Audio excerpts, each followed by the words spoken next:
Today, I'll show you how to fix JPG and JPEG files that won't open in Windows 11. Before we get started, make sure to like this video and subscribe to the channel.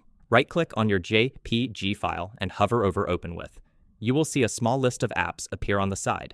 If you can see photos in that list, just click on it and your file will open right away. But this is only a temporary fix.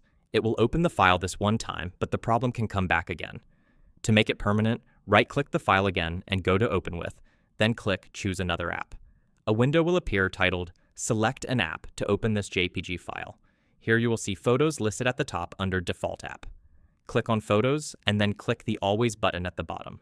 Now, Windows will always use Photos to open your JPG files going forward. If Microsoft Photos is not showing in the list at all, open the Microsoft Store and type Photos in the search bar. You will see Microsoft Photos in the results. Click on it and install it. Once installed, go back and follow the same steps we just covered to set it as your default.